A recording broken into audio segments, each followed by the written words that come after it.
unless you do your own sadhana, unless you do your practice, unless you have experienced this, it is something like.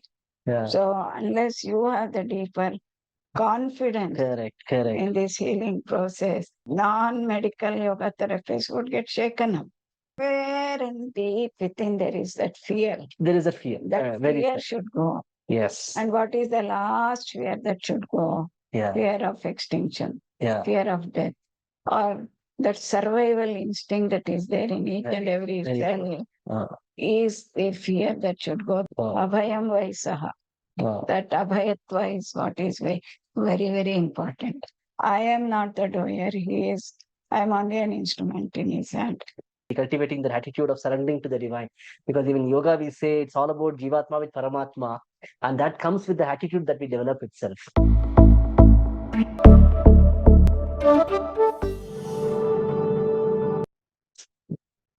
Namaste to all the yoga sadhakas. Today we are here with yet another episode of Yogānubhava series. And to share the experience, we have one of the person who doesn't need any introduction at all. We have Nagarathna Didi with us. So, namaste, madam. Thank you so much for accepting this invitation and agreeing to be part of Yogānubhava series. So, I think she is one person who doesn't need any introduction at all. But in spite of that, I will just take a small time to introduce herself by reading her short biography. I know it's very small bio because the number of achievements that she has done is much more. Just a short bio. Dr.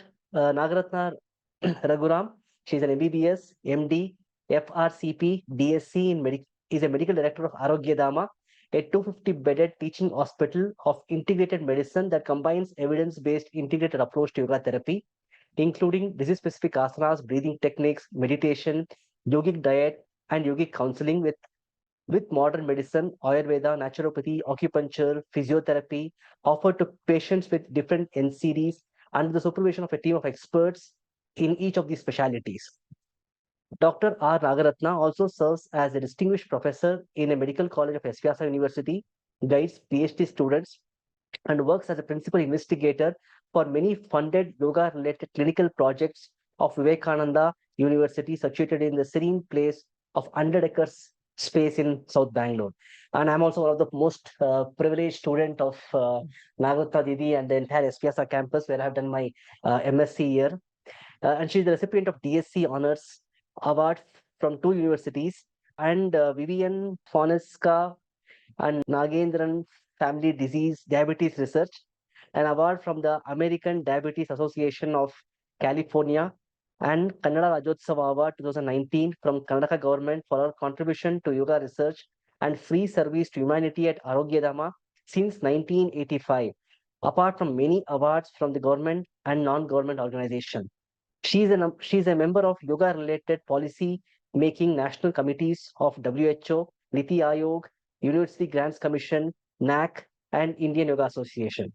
She has authored around 111 publications in peer-reviewed high-impact journals and written 12 books on yoga for different NCDs, including cancer, diabetes, heart disease, asthma, spinal problems, and contributed a chapter in 2 books on yoga research and women's problem. She has published DVDs and given TV serials on yoga therapy. So I know this is still a small introduction, and she's one of the person with a very big heart, and she has helped many people. And if you look at today, for one person whom we can look up to for yoga therapy, and she is the person to go to. Okay, and thank you so much. And she is having a decades of experience in treating people, and probably we have not even know so many people that she has treated so many people. Okay, so madam, thank you so much. So with this this from this experience that you have gained so far, what is that something that personally you have learned for yourself, which is something which you would like to share to there are a lot of yoga therapists who are looking forward to your learnings and your messages. So what do you like to share with them? Thank you, Mr. Vinay. It's my privilege to share our experiences over the last 40, 50 years of my journey. My personal experience has been basically to move ahead in my spiritual growth through Karma Yoga. Wow. That is the major thing, because we can't be sitting doing meditation 24/7. Yeah. And you could always be involved in seva, seva, seva. And I should thank Eknathji Ranade, who inspired us in 1970s when I came back from UK. I went straight to Kanyakumari to attend the life workers training program. But I didn't register as a life worker, but I was learning through their training program.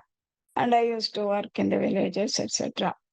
Then Eknathji called me and said, what do you want to do by being a medical professional with all the degrees?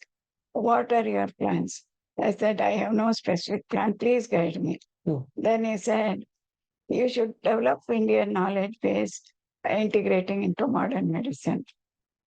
It was already running through our system that even while I was in UK, there was, I used to work in rheumatology department, 1970s. That time already we knew that it is a mind-body problem, rheumatoid arthritis. And I used to teach some Shavasana to the nurses and the teachers and also the participants. They would all be very happy, get good sleep by giving instructions. I would stand in the ward and teach all of them in a loud voice, Shavasana instructions. So they would start saying, wow, we got very good sleep. That was all the advantage that we started accumulating. But what is so very important as a yoga therapist is every participant, we don't call them patients, every participant is an open book for us. So listening to the participants, we learn and learn and learn a lot. Say somebody comes with large number of reports, going through the report is only 5% of the situation. But when you start listening to the participant with an open mind, with empathy for their problems, then there is so much to learn. And we see a lot of people who are doing already yoga, already doing spiritual practices. To get them to understand what they're doing, why they're doing, how they can help themselves is something which makes us learn with every participant. I used to see almost 50 participants here in our campus. And when I do a clinic in the city, about 20, 30 participants every week. And documenting that was the scientific part of it. But listening to them with empathy and advising them or make them understand that this is curable Very true. by your self technique. Once they get that aha feeling, what is it? I can cure myself. I remember one participant who came with an interstitial lung disease. Her daughter from America had brought her here. And when we were talking, she was a very smart lady, although she was in her 60s. She was very intellectually sharp and cognitively very smart. I was talking and explaining to her, autoimmunity is something which your own body is fighting. And casually I use the word reversible, I believe. Even I don't know. She got hold of that, said, what? Reversible, reversible, reversible. I've never heard this, and nobody has told me this. I'll work on this. Can you believe that concept of reversibility, which gave her the courage? I couldn't believe after 1 year when she came back and I was sitting in the clinic here, said, Madam, I know you can't recognize me. I was the same old participant who was on continuous oxygen, sitting in a chair. Now look at me. I am going up and down the street without any oxygen. Even last week we had on such experience. This healing power within is extremely important. And many people tell me Nagaratna doesn't take any medicine if she gets an infection, if she gets an injury. So self-healing confidence we get from participants. That is a very, very important thing that I started applying for myself. Wow. Small illnesses, maybe even COVID. In fact, I should say that 2 or 3 major illnesses I had. One was I had a very severe jaundice. Once I had to undergo some surgery for my accident. And another one was I broke my spinal bone.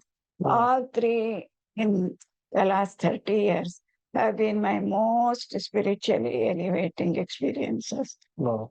Once when I had broken my back spine, which was very painful, I went away and sat in my sister's house where Vedanta classes were going on all day. So it became a Vedanta retreat for me.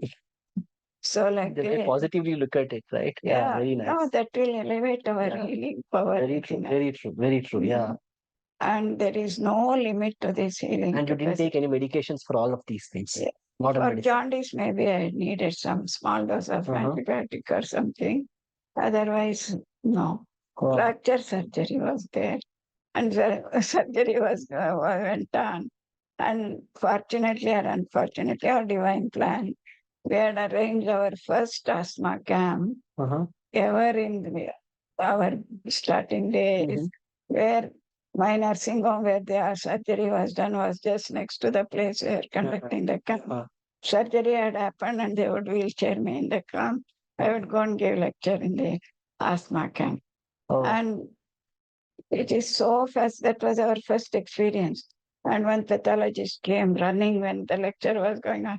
Madam, I want to share this to participants. I have found a big change in their allergy marker in the blood. So these are all learning from participants. Wow. Even some participants would have told us, oh, it's a very common miracle, I can say, that people come in an ambulance, go back going up the hill is a very normal. It's a learning process for us. That's why I told you that every participant is a open book of self-healing mechanisms. Very well said. Yeah. That is. See, because a lot of times, many of the viewers and a lot of young yoga therapists, right, who are just aspiring to become a therapist, they all just look at the patients. Okay, how many patients have got? That's the kind of a unfortunate mindset is there. But as you rightly said, they're not patients. They're all the people who are as participants here. And actually, more than what you give to them, you learn more from them. Exactly. And that is a beautiful And the message. message for yoga therapists is, unless you do your own sadhana, unless you do your practice, unless you have experienced this, it is something like a PhD doctorate person can only teach a master degree person. A master degree person can teach a high school student. So unless you have the deeper confidence in this healing process, the non-medical yoga therapists would get shaken up. Oh, itna bada bimari hai. How can I help them? What can I do? That confidence is very, very important. It comes from within. Very beautifully said, actually, because a lot of times we look at yoga books for therapy, to study therapy as a subject. And nowadays, unfortunately, even yoga has become a subject to study now. Instead of a subject to experience, it is a subject that people study for just giving exams and clearing it off and getting a certificate. And what you rightly said is yoga is just something that you experience. Even therapy, for that matter, we don't study therapy from the books. It is something that we apply it for ourselves. Okay. And whenever there is, as she went through challenging times, 3 times in her life, and where she tried all these techniques that we tell others on herself. And like that, probably when we go through small problems, and sometimes I've seen even in yoga teachers community, right? A small problem like fever, they take medication. Okay. Or even a small back pain. Somewhere in deep within there is that fear. There is a fear. That fear should go. Yes. And what is the last fear that should go? Fear of extinction. Fear of death. Or that survival instinct that is there in each and every cell is the fear that should go. That's what the sages tell us, no? Abhayam vaisaha. That abhayatva is what is very, very important. I think the fear goes only through experience, I think. Exactly. I think no other options, I think. Fear should go through knowledge. And knowledge comes from experience, one's own experience. So I want to ask you one thing. So when nowadays yoga therapy has become very popular, Everybody does practice. But when you started long back, going and telling this yoga therapy to a medical person, probably they'll frown at you, like, what are you talking? We have done research on this. Friends used to call me, Nagaratna bhatak gayi hai. So how did you handle that kind of a scenarios at that point of time when you started? I was bothered about what others think about me. Okay. I was a very sincere, genuine student of Guruji. Okay. Whatever he says, I do.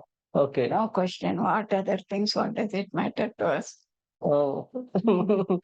Oh, fantastic. That's something which is a dedication to our guru is none other than our own brother only. Dr. H.R. Nagendra ji, whom we have covered in the first episode of Yogānubhava series, those who have missed it, and he's one of the founding members of SVYASA along with Nagarathna Didi as well.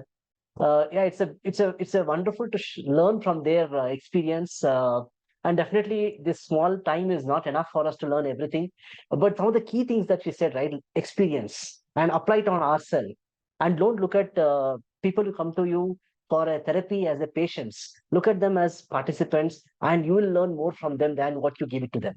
One of the wonderful messages that she has given to us today. Thank you so much for sharing this valuable insights on from your experience. Oh yes, please. One elderly, not elderly, a very highly responsible person, a Punjabi person with a what do you call that? Turban came here. He was just a visitor, not as a participant. Because he is a high-fi person, I just happened to sit with him. And first told him, this is another very important thing for yoga therapist. First find the positive thing in the person and talk about it. Then you have won over their confidence. Never talk about their limitation. You can't say, oh, your problem is because you're unnecessarily anxious. No. Oh, you're so much. If, say, for example, a person with anxiety comes, wow, you have so much capacity to concentrate on a topic that your anxiety is nothing but excessive concentration capacity. Wow, nice way of putting it. Okay, I understand. And this gentleman, I asked him, you must be a perfectionist. You have achieved so much under Modiji's guidance. You must be really very great and all that. You must be a perfectionist. Yeah, I am a perfectionist. And for perfectionist, how do you handle if your assistants do not come up to your expectation? Not everybody will come up to your expectation. When we ask this question, many of them say, I'll blast them or fire them or try to help them, etc. But this lesson I learned from this person was, my Hanuman ko chhod deta hu. Wow. Giving it to the divine. Please take care of his limitations. Why should I? Whatever I need to do to help him, to correct them, etc. So in that 10 minutes I spent with him, he has talked about Hanuman 10 times. So much he is in tune with the divinity. Wow. That is a big lesson I learned. That we should apply it whenever we are working with participants. I am not the doer. I am only an instrument in his hand. This is a very important spiritual, yogic learning, which will take us to lead. Very well said. That's an attitude that we have to cultivate. That's the whole of yoga. That's the whole of yoga all about. Yes, definitely cultivating that attitude of surrendering to the divine. Because even yoga, we say it's all about Jivatma with Paramatma. And that comes with the attitude that we develop itself. Very well said. Thank you, madam. Thank you so much for sharing your insights with all of us, all the viewers. I hope you enjoyed it. And I think I've given a detailed bio of her in the description. Please do watch our Yogānubhava series regularly and share with whoever is interested. Because all these life lessons that we are learning from such great masters, it is something which has to spread to many people. Only then we will be able to make a best use of their knowledge. So with that, I will end this today's series. Thank you all so much. Thank you. Namaste. Namaste, madam. Thank you.